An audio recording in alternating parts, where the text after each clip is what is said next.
Welcome to the show, everybody. Thank you for joining us, as you often do on these Saturdays. I'm Hal Sparks. My buddy Johnny Million is with us. He's at JohnnyMillion1 on Twitter. I'm at Hal Sparks on Twitter. Feel free to troll us there. I had a hard time coming up with a name for today's show. I was telling Johnny before we started on the air that the clown car of criminality was one of them. And I settled on the creeps come out at right.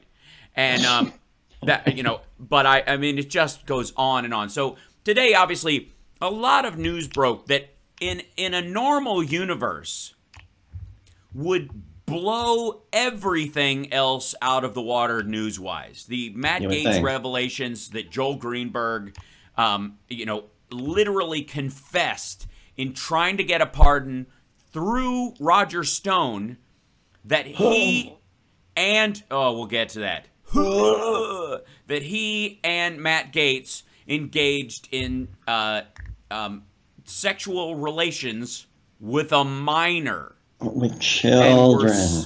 We're seeking, he was going to pay $250,000 in Bitcoin. Wow. Welcome to 2021. To buy his way out of it through Roger Stone, that Roger Stone would be the conduit. We'll talk about that. Also, Rudy Giuliani's raid this week on Wednesday, which is hilarious. I have to tell, okay, anybody who thinks this is a new revelation, please go back 2 years to when Lev Parnas and Igor Fruman, no relation to Abe Froman, the Sausage King of Chicago. Igor Fruman, even though the same root basic, linguistic name, just a different pronunciation.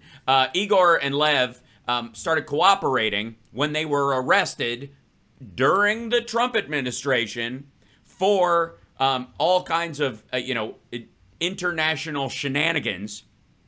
And in the process, they, like everybody else who finds themselves in this situation, got their electronic devices and their information and their files seized and all that. And in that, they found, obviously, stuff that relates to their conversations with and through Rudy Giuliani on things that were important to them, that they would like handled in exchange for stuff that Trump and Giuliani thought was important to them and that they would like handled. And there was this kind of quid pro quoing going on all the time. They were all screaming about the quid pro quo, and there was no quid pro quo. It's always deflection. It's every single time. Much quidding and proing and quoing. It was just a filthy mashup of quid proing and quoing.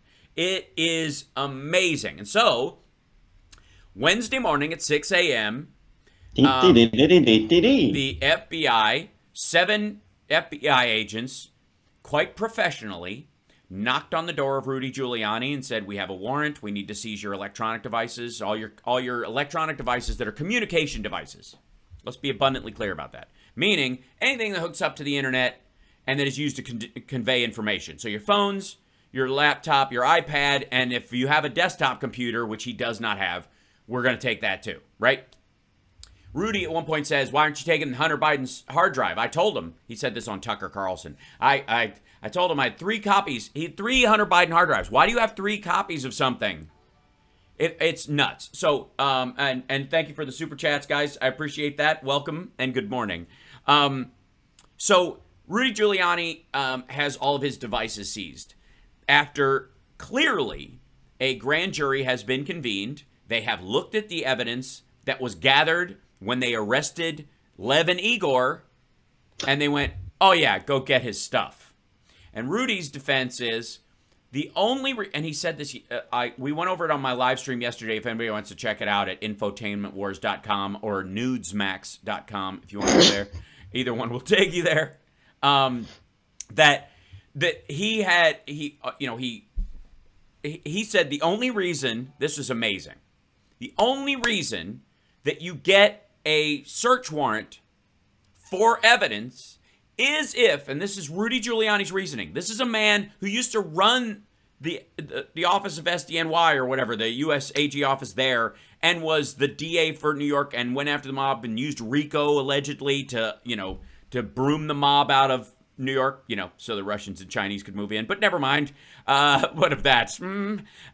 So he said the only reason you get a subpoena for evidence is if you think the person is going to destroy the evidence or leave town. No! You get a subpoena or a warrant for evidence because you believe that evidence is evidence. Like, there is... Yep. I mean, that blew my mind. There's seldom in this whole thing have I been shocked by the idiocy going on here. Because most of the time I write off, his stuff as just lies, right? Because in my estimation, having watched and have you watched any of Rudy's Common Sense show? not since this stuff went down. It's magic. Is there an excess of saliva? No, there are a lot of brain farts. There's a lot of him just kind of while talking about the fact that Biden can't put a sentence together. There are a lot of brain farts while saying Biden has dementia and doesn't know what he's doing. Literally, Rudy Giuliani will effectively shut down for seconds at a time, trying to come up with, wait for it, the name of his own show. He'll literally start with, hello, this is Rudy Giuliani, and welcome to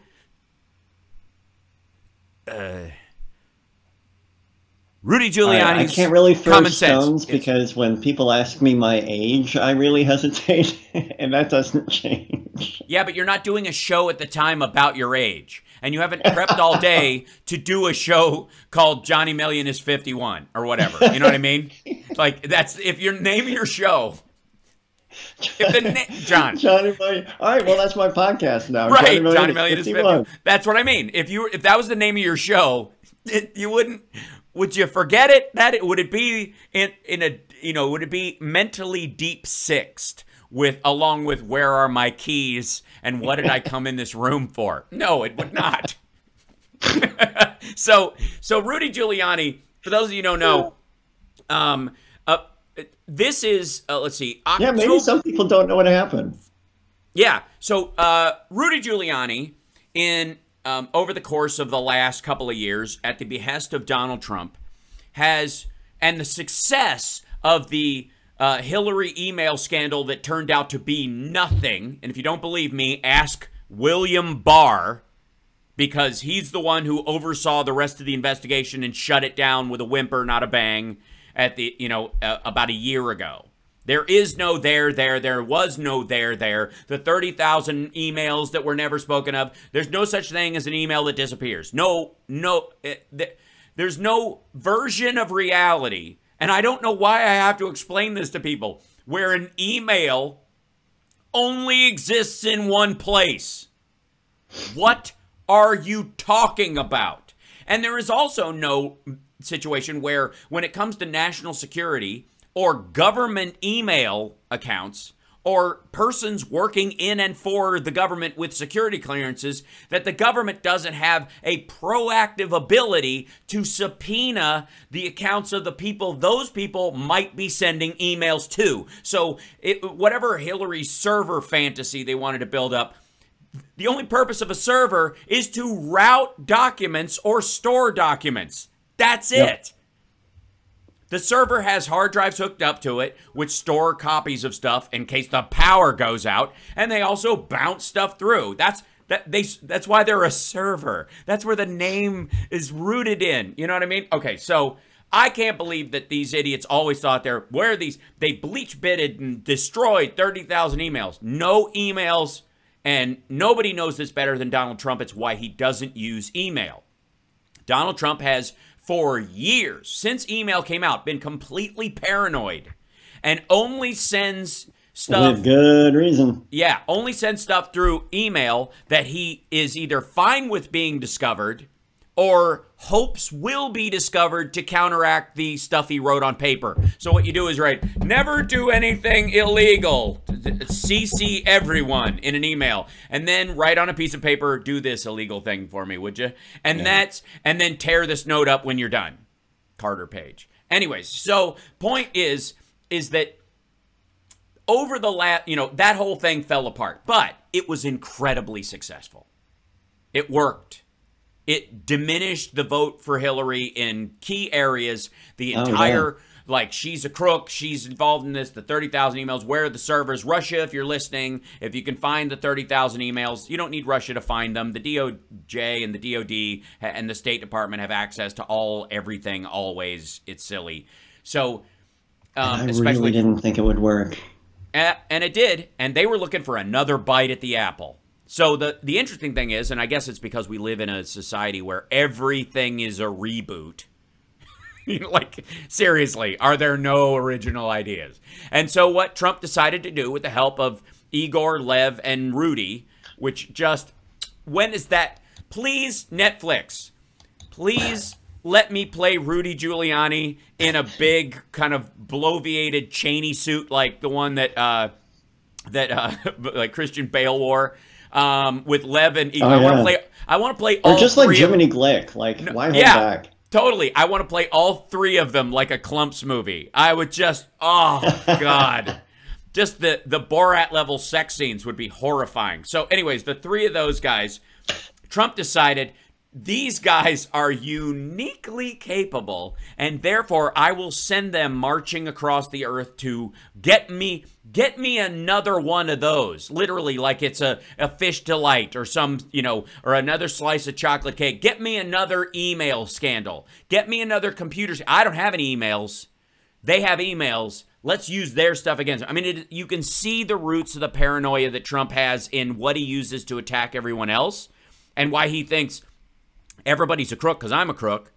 And the only difference between me and them is I don't use emails, so their emails must be just full of criminality. And then they go and find out, actually, there aren't. We'll make some up. Because emails don't have signatures. How easy is that? And that brings us to the next chapter in Love for Sale, The Adventures of Igor, Rudy, and Lev in Ukraine. We'll do them when we come back. It's the Hal Sparks Radio program, mega worldwide on WCPT Radio, Chicago's Progressive Talk. Love brokers. You and me, buddy.